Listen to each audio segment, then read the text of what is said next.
Hello my friends, today it has just been revealed that the US Tempest system has secretly entered combat in Ukraine, and the results are jaw-dropping. We're talking about a tiny American-built missile buggy that's been quietly hunting Russian Shaheds in the dark and stacking kills. Ukrainian Air Force footage and multiple reports point to at least 21 Shahed drones shot down by this thing. 21. If you've been watching those overnight drone barrages batter Ukrainian cities, you know how big that number is. Tonight, we break down how Tempest is doing it, why it matters, and how this could tilt the drone war over Ukraine's skies. Now, if you're new here, the video title says it outright. US Tempest system slaughtering Russia's drones. Ukraine now controls the skies. Okay, controls the skies is a bold line. Air superiority is a big claim. But there's no question the night now looks very different for those Shahed swarms. Every new layer in Ukraine's air defense web matters, and Tempest is the latest, slickest layer yet. Think of it as a knife fighter sprinting between lampposts, while everyone else is lugging around a broadsword. Fast, low, quiet, and deadly. Let's set the table. For months, Russia has leaned hard on Shahed-type loitering munitions, sending them by the dozen against power plants, rail yards, and apartment blocks.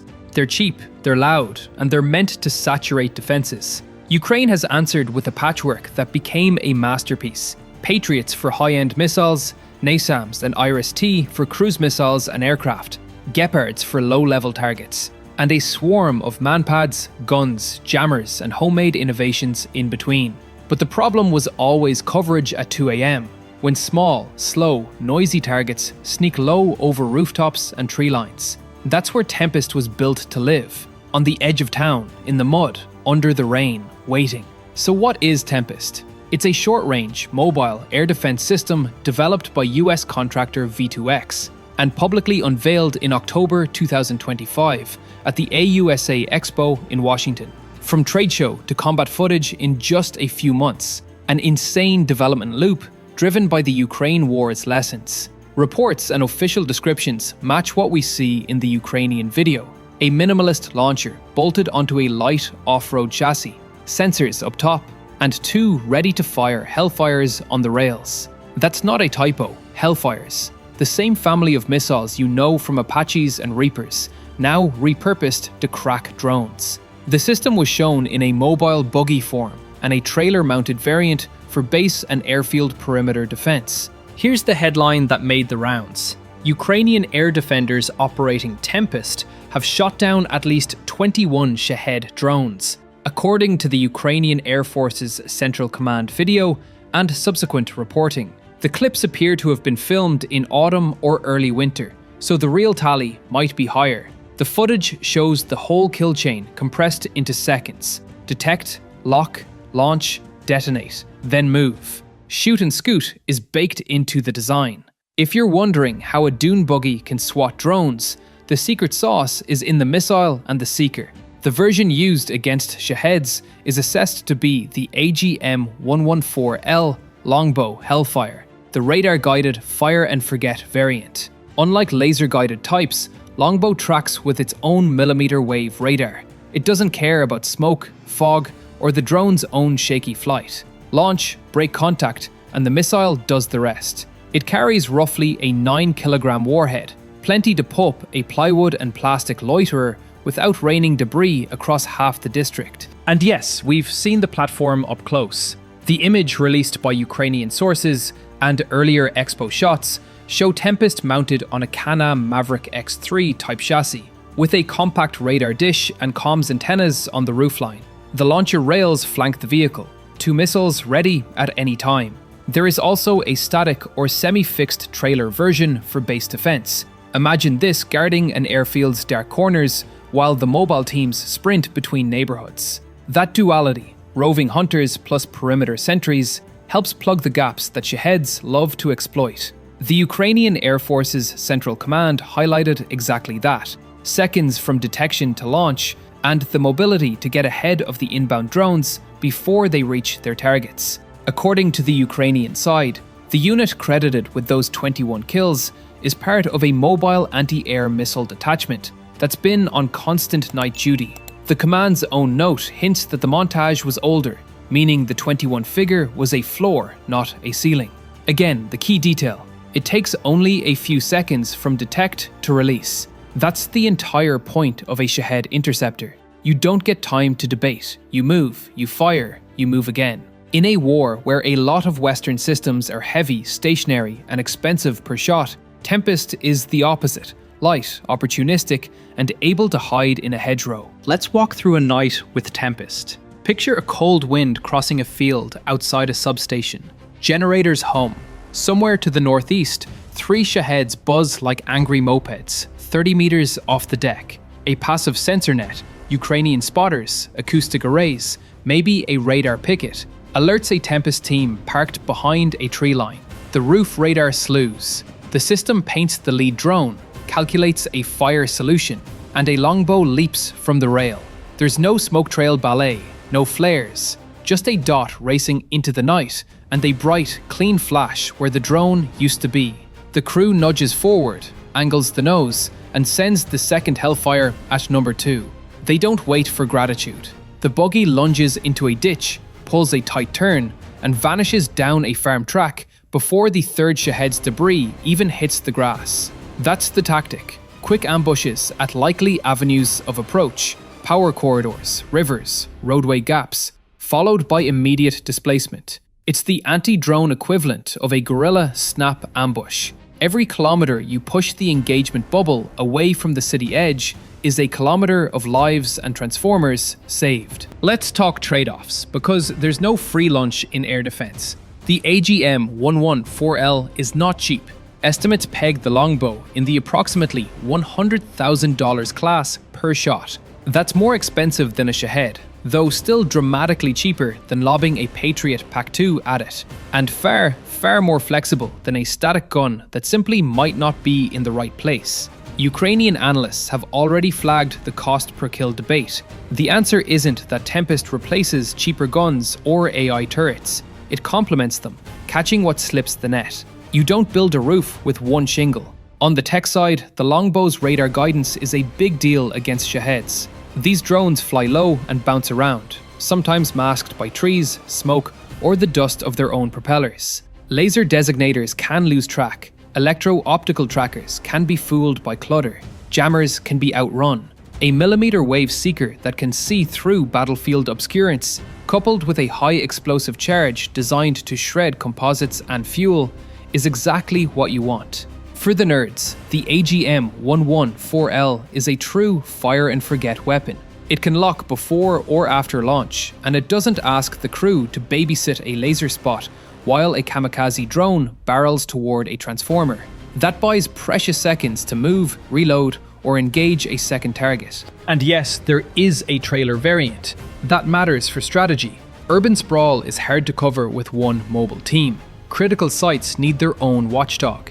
V2X's static Tempest concept lets defenders ring an airfield or depot with autonomous or semi-autonomous sentries that queue on radar hits and can engage within seconds. Combine a couple of trailers with 2 or 3 roaming buggies and you get overlapping coverage with the same missile and training pipeline. It's modular defense, not monolithic. What about the evidence? The chain starts with the Ukrainian Air Force's Central Command video showing Tempest in action, and their statement that mobile air defense crews shot down at least 21 Shaheds. Multiple outlets from Ukraine-based defense sites to international reporters corroborated the platform's presence and the likely missile type.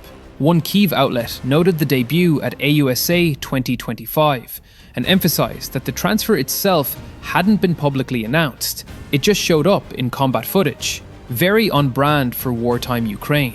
Even OSINT writers flagged the same details: the off-road chassis, the small radar, the twin rails, and the radar-seeking Hellfires. The Ukrainian Post and reports emphasize how little time elapses from detection to launch. That's exactly what the Air Force Central Command wrote, stressing preemptive work, not giving drones time to break through. The imagery supports the hardware ID.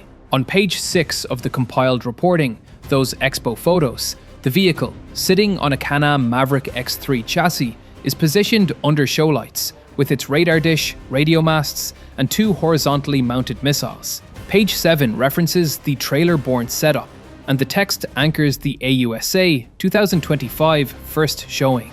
The same package underscores the system's purpose, a mobile answer to small, fast air targets like Shahed-type loiterers. That's all straight from the Ukrainian and open-source documentation.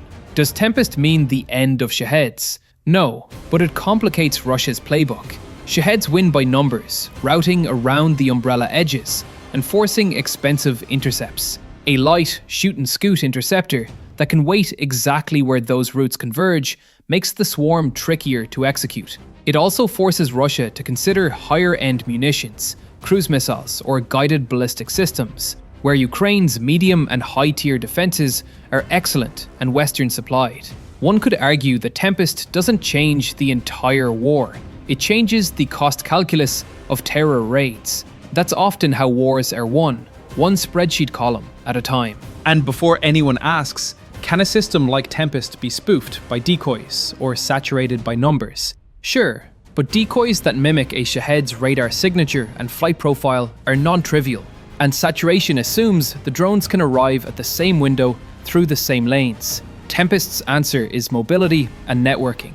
A small fleet can reposition after each launch, and they're not alone. Think of the bigger picture: Gepards and Zu-23 guns chewing up low targets inside the city limits, NASAMS and IRIS-T snagging cruise missiles, Manpad's teams hiding under eaves, domestic AI turrets like Sky Sentinel standing watch, and now these radar Hellfire buggies waiting on the outskirts. If Russia wants to saturate that, it's going to pay for the attempt. There's also the doctrine shift. Traditional air defense positions are magnets for counter-battery fire. Tempest flips that risk with speed. Launch, move, hide. No radar farm glowing on the skyline, no cluster of trucks in a field. The bug-out time is measured in heartbeats. In other words, it's survivable in a modern ISR environment, where a quadcopter can spot you and a Lancet can punish you minutes later. Let's talk logistics, because that's where wars live. Hellfire stocks exist across the US and allies, and the longbow variant is well understood. You don't need to invent a new missile factory to feed Tempest. You need training, rails, and spares. The Ukrainians are already comfortable marrying Western missiles to improvised launchers. Remember the Frankenstein era of the early war?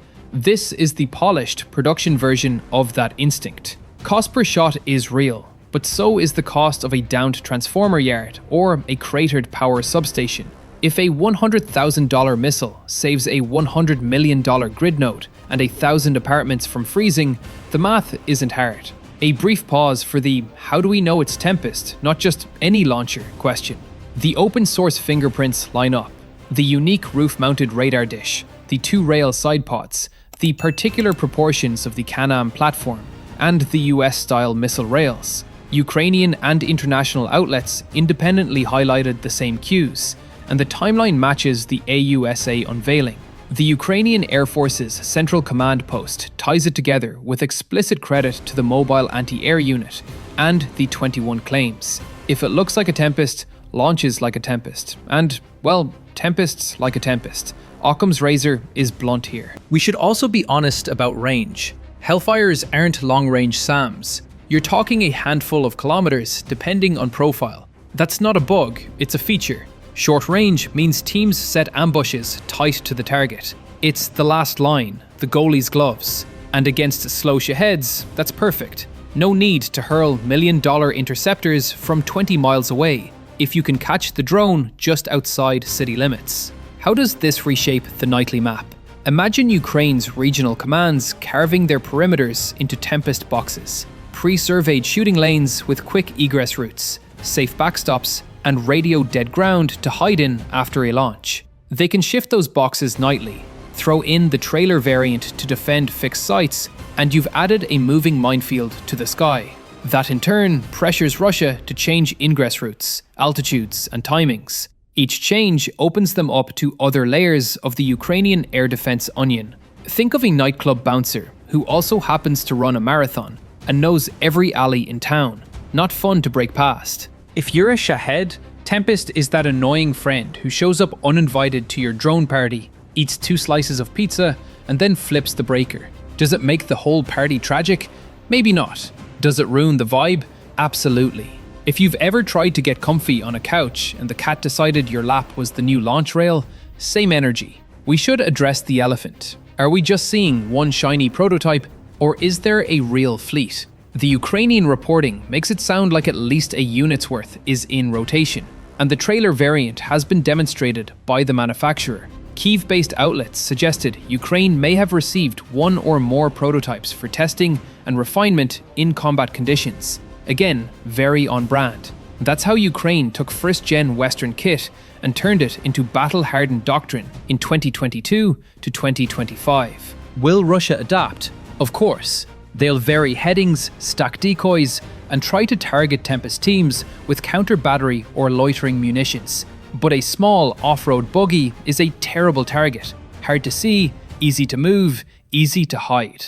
Survivor bias jokes aside, Tempest's camouflage is its wheelbase. And with the Ukrainian habit of mixing Western and homegrown tech, like AI-assisted gun turrets guarding rooftops, Tempest becomes one of many overlapping rings. It doesn't have to be perfect, it just has to be present. One more thing, this isn't just about Ukraine. Tempest's combat trial matters for every country staring at cheap drones. Cities need mobile, low-signature interceptors that can live inside the urban lattice, not just on big bases. If a system like this can prove reliable in mud, snow, and the worst electronic warfare theater on Earth, it graduates from prototype to blueprint. Think of future disaster relief zones, expeditionary bases, or even naval ports. Lightweight, radar hellfire drone cops could be the difference between a strike that gets through and one that doesn't. So where does that leave us tonight? With a new character in the cast. Tempest won't replace Patriots or Jeopards or shoulder-fired Stingers. It slips between them, a night runner threading hedgerows and culverts to catch what bigger systems miss. War is a contest of adaptations. Russia adapted with cheap drones. Ukraine adapted with a layered shield, and now a sprinting sword. The skies over Ukraine aren't uncontested, but with Tempest out there hunting, they're a lot less comfortable for the attacker. And that brings us back to the thesis. US Tempest system slaughtering Russia's drones. Ukraine now controls the skies. Control is relative, but momentum is real. If you're on a Kyiv rooftop tonight, and you hear a buzz in the distance, there's a new sound you might hear a second later. A single crack, a bright blink, and then a silence that means someone's going to wake up tomorrow with lights still on and water still warm. That's not just a weapons test, that's a city exhaling. The best weapons don't just destroy, they restore. Tempest's value isn't measured only in drones downed, but in power grids that don't burn, and families who don't run to basements at 3 a.m. Will Russia try to overwhelm it? Certainly. Will Ukraine combine Tempest with everything else it's learned to make those nights survivable? That's already happening. The battlefield isn't a lab, but for the world's next air defense doctrine, Ukraine is the proving ground. And Tempest just aced its first pop quiz. Alright my friends, that's our story for tonight. A stealthy debut, 21 confirmed kills, and a new way to play defense at sprinting speed. If you were waiting for the moment when a small, mobile interceptor would change the tone of the drone war, this looks like it. Question for you as you head to the comments. If you had to build the perfect urban air shield on a budget, what's your stack? Guns, missiles, lasers, jammers, or a cocktail of all 4 with a Tempest chaser? Let me know, and as always, stay safe, stay sharp, and I'll see you in the next one.